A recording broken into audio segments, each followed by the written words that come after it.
Bom dia. Gostaria de agradecer, na pessoa do Mil, do Daniel, o convite para participar dessa mesa e para participar desse evento que tem trazido boas discussões, né? Uma pena que pelo tempo que a gente acaba não conseguindo debater, dava vontade de debater a cada um, mas como eu já teria meia hora pelo menos para me expressar aqui, eu evitei de também fazer perguntas, né? Que a gente tende a querer fazer uma palestra a cada pergunta que a gente quer fazer, né? Bom, mas eu vou passar direto ao assunto. Primeiro, fazer uma propaganda básica, né, desse livro, porque tem a ver com o que eu vou falar, Educação à Distância, tão longe, tão perto, do Centro de Apoio à Educação à Distância da UFMG, da qual eu sou atualmente o diretor. E nós estamos fazendo um esforço aí, como todos vocês, de trabalhar com uma educação à distância que possa atender aos objetivos de democratização e de acesso para aquelas pessoas que realmente teriam muita dificuldade, tendo em vista a distância regional, principalmente no estado como Minas Gerais, de realizar um curso superior. A UFMG decidiu já institucionalmente para fazer oferta somente no estado de Minas Gerais e, sobretudo, no norte de Minas, que é a região que tem maior deficiência. Então, alguns me perguntam sempre, mas vocês não vão para outros lugares? Não. Enquanto não resolvemos o problema mineiro, nós vamos continuar em Minas, atuando no norte, nas regiões mais afastadas. Então, como opção política da universidade, eu acho que tem sido importante para a universidade essa decisão que está no PDI, e com isso a educação à distância na universidade tem se institucionalizado de uma forma bastante rápida. O nosso centro não é o concentrador da oferta, nós somos um centro de apoio. A minha diretoria discute, pensa a educação à distância e presta apoio aos cursos, mas os cursos são ofertados nas unidades de origem, com os colegiados de origem, e isso tem sido um fator bastante positivo na resolução de uma série de problemas que a gente enfrenta, que a gente certamente enfrentaria se tivesse concentrado a oferta num grupo pequeno. Nós usamos toda a universidade para isso. Bom, nós não combinamos aqui, mas foi interessante que normalmente a mesa não combina, né? O organizador dá a temática, cada um pensa. E de vez em quando ele se vê apertado, né? Porque todo mundo pensou a mesma coisa e vai falar mais ou menos as mesmas coisas. Aqui nós tivemos uma felicidade que, apesar de falar as mesmas coisas, ou pelo menos ter uma perspectiva muito próxima, nós estamos enfocando coisas diferentes. Eu resolvi, porque eu tenho um grupo de pesquisa, e quero até agradecer aqui as meninas que estão aqui, a Fernanda, a Priscila e a Nara, que me ajudaram aí nessa tarefa, mais 3 que ficaram lá. Nós estamos fazendo uma pesquisa nas teses e dissertações no portal CAPES. Para nossa surpresa, nós encontramos 1.084, de 2005 a 2011. 1.084 dissertações e teses. É demais da conta, como dizem os mineiros, né? Como nós mineiros, é demais da conta. Mas, ao mesmo tempo, é um trem bom demais, né? Porque a gente nota que é uma área que tem um campo que tem muito desenvolvimento, que é muito fértil. Embora a gente identifique alguns problemas já até apresentados aqui, mas nós vamos mostrar aqui para vocês como é que se dá. Bom, essa pesquisa está em fase inicial, não tá terminada, mas já tem alguns dados que a gente pode mostrar. O gráfico de crescimento, né? O valor de crescimento das teses ano a ano, né? Elas teve uma pequena queda em 2007, 2008, que a gente não sabe ainda por quê, vamos tentar saber por quê, que diminuiu um pouco, e depois vem 2008, né? Sobretudo com o fortalecimento da OAB, tem muito trabalho sobre a OAB, então essas dissertações e teses cresceram muito.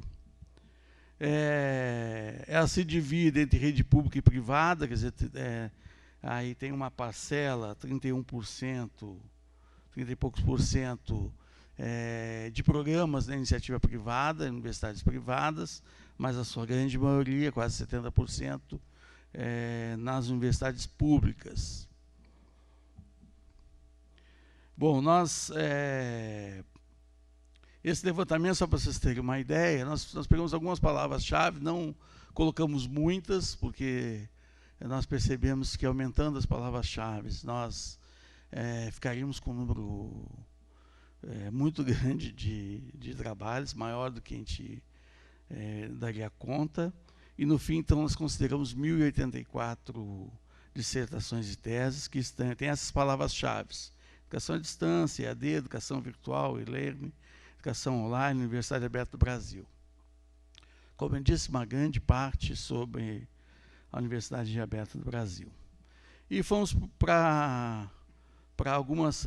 vendo algumas categorias, alguns elementos, né, vamos dizer assim, dessas teses e dissertações, pela dependência administrativa, que eu já mostrei, né, pelas temáticas, sobretudo AVA, tutoria e gestão, se concentram muito dentro dessas três categorias. E nós procuramos identificar entre as análises mais conceituais e as análises mais descritivas ou, muitas vezes, prescritivas, né? Um grande número de trabalhos são prescritivos, que não só descrevem, como tentam prescrever como que a educação à distância, então, conforme a minha experiência, a educação à distância tem que acontecer desse jeito. E as áreas do conhecimento que elas foram trabalhadas. Então, nós podemos ver aí a distribuição entre universidade pública e privada, ver que a gente começa lá com 113 no início, 103, né, que é essa dispersão aí de dissertações e teses.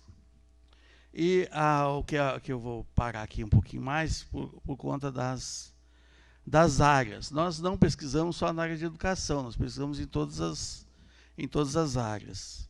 Aí nós vamos verificar, obviamente, que a educação é a grande maioria dos trabalhos, por uma questão, né, óbvia, mas nós temos outros elementos importantes, né, letras, ciência da computação, administração, engenharia, e assim por diante. Aí nos outros aí tem um bocado ainda, porque senão o gráfico ficava infindável, mas assim, praticamente todas as áreas do conhecimento são contempladas aí com pesquisas sobre educação à distância, sobre experiências na área da telemedicina, tem um bocado de dissertações e teses também, e na área de enfermagem e tudo mais. Então, praticamente todas as áreas estão cobertas aí por essas teses e dissertações.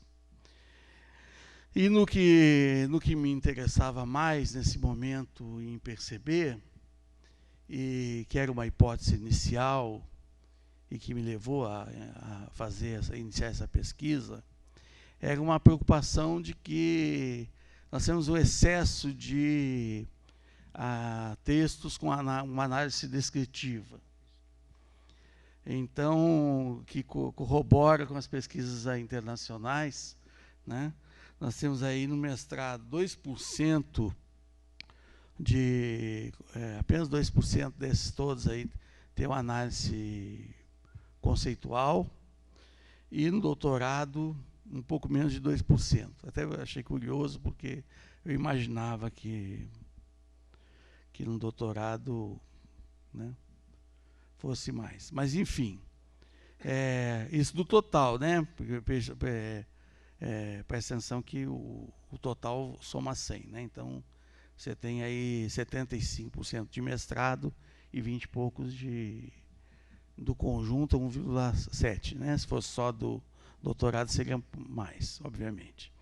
O que mostra, o que a gente tem percebido, é que a educação à distância, por uma série de questões, pela indução pública, a partir da OAB, pela indução de fomento, avaliação, de fomento, inclusive, de recursos para pesquisa, como temática, como um tema que passa a ser uma moda, né, um certo modismo na área de pesquisa.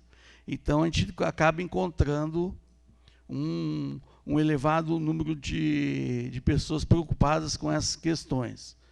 Que se a gente for verificar quantas pessoas estão engajadas hoje na educação à distância, e pelo próprio tipo de contratação que nós fazemos na educação à distância, a contratação precária, através de alunos de mestrado e doutorado, através de bolsas e de professores bolsistas, né? Na sua grande maioria, eles acabam sendo induzidos a buscar mestrados e doutorados também nessa área que eles começam a atuar como tutores. Nós temos muitos casos de pesquisa em outras áreas, no mestrado, por exemplo, entra na tutoria, e aí a pesquisa seguinte, fatalmente, é sobre tecnologia e educação à distância. Isso é um fator extremamente positivo, né, dessa busca, mas é também, contraditoriamente, um elemento preocupante, porque esses dados vão nos mostrar que nós estamos trabalhando em uma seara com pouca definição conceitual de categorias que se possa navegar no mar, que se possa navegar mais tranquilamente. De repente, tem várias pessoas falando coisas aparentemente parecidas, mas que são opostas. É muito comum as pessoas, no final de uma palestra que eu faço sobre tecnologia, educação à distância, fiz muitas nos últimos anos. No final, as pessoas dizem: não, gostei muito da sua palestra, porque você falou isso e isso. E não foi exatamente isso que eu falei. Porque há muita confusão conceitual em relação às temáticas principais. E por um outro lado também, nós temos muitas afirmações. A educação à distância tem se desenvolvido, talvez, por uma reação política, o próprio preconceito contra a educação à distância, nós tendemos a ser mais afirmativos. Eu fui recentemente fazer uma apresentação na Assembleia Legislativa, lá de Minas, e aí, depois que terminou, eu disse: não, mas eu caí no meu próprio veneno, né? Porque eu falei só positivamente. Porque tinha um grupo lá que queria detonar, que não queria que o Estado entrasse na educação à distância. Então, eu fui levado a uma posição política que normalmente não expressaria daquela forma, mas devido ao embate político do momento, né, e foi filmado, tal, quer dizer, futuramente isso pode desabar na minha cabeça, dizer: está vendo? Ó, você fala da crítica, mas você não fez crítica nenhuma lá, falou que tudo é uma maravilha, tudo, né? Porque há uma necessidade de afirmação, e isso a gente tem que ter cuidado, né? Tem que ter cuidado nas orientações, nos trabalhos. Eu me preocupo muito com dissertações e teses, porque essas pesquisas, nós temos uma garantia razoável de que essas pesquisas foram realizadas. Porque nós temos um outro problema no Brasil. Nós temos muita divulgação de pesquisa não realizada. De pesquisa que tinha só a intenção de realizar e, pela intenção, a pessoa participa em 10 eventos. Não é à toa que qualquer evento que tem apresentação de trabalho, e aqui é um sucesso, teve mais de 200 trabalhos a serem apresentados. Não estou questionando a qualidade dos trabalhos, que foram muito bem avaliados, mas nem sempre isso é resultado de pesquisa. Muitas vezes, né, por toda a lógica produtivista na universidade, muitas vezes os alunos, já compreendendo essa lógica, e que para chegar ao final, numa situação boa, eles têm que publicar muito, então eles já vão reunindo com colegas que pensam parecido, que têm ideias parecidas, e escrevem papers que muitas vezes não tem nada a ver com a dissertação e com a tese. E muitas vezes não tem nada a ver com a pesquisa. E nós, professores, fazemos isso também, né? Não são só os alunos que fazem isso. Nós, professores, também, de vez em quando, não só requentamos a marmita, que requentamos o texto, aquele que a gente já produziu, mas muitas vezes escrevemos aquilo que ainda não temos clareza dos resultados. Mas nas necessidades, né, impostas por todo o regime de avaliação, a gente acaba tendo que agir dessa forma, né? Por aquelas grandes temáticas divididas, quer dizer, uma divisão bem aleatória, né? Porque essas 3 não outras, nós encontramos preocupação com as questões da gestão nesses trabalhos, que falam sobre gestão, se preocupam com a gestão, em 50 e poucos %, e no ambiente virtual de aprendizagem, mais 30% e quase 14%, sobre tutoria, que me espantou bastante, porque eu mesmo já orientei alguns trabalhos sobre tutoria, e na luta política pela educação à distância, a tutoria tem aparecido constantemente como uma das principais preocupações do sistema, mas ainda, né, pode ser que agora daqui para frente tenha, mas não se reflete ainda nas teses e nas dissertações. Bom, então, para já encaminhar para o encerramento, eu levantei algumas questões aqui. Você está marcando tempo? Já dos 20. Poxa, ele é meu amigo, tá vendo? Marca só no final. Mas eu vou encerrar rápido, não preocupa não, que eu vou encerrar rápido. Normalmente, meus alunos falam que eu falo uns 5 finalizando, e depois eu tenho pelo menos 5 ideias para finalizar. Mas, enfim, finalizando. São só esses itens aí, eu falo cada um em 10 minutos, vai rápido. Uma coisa que eu já falei, né, que são conceitos difusos, né, então não vou dizer, conceitos difusos, mal elaborados, falta precisão conceitual. Há um pressuposto da flexibilidade como o maior trunfo da EAD, mas quando a gente olha para valer, a gente vê que os nossos cursos são completamente engessados, os muros da escola se transformaram em muros virtuais, e nós não conseguimos romper esses muros, porque eles aparecem com muita força lá. E é preciso, e tem pouca discussão sobre essas questões nessas pesquisas todas. Que a EAD precisa institucionalizar-se, nós precisamos transformar ela mais institucional, que é uma meia-verdade, porque eu penso que a escola ela aparece para a sociedade com uma grande contradição, de um lado, como uma instituição que não dá certo, que não ensina, que não forma, que não é capaz de ter efetividade, mas, ao mesmo tempo, é a própria escola que é chamada a resolver todos os problemas sociais que aparecem, novos, antigos e tudo mais, né? Tanto que, para todos os problemas sociais, a gente tem que incluir alguma coisa na escola.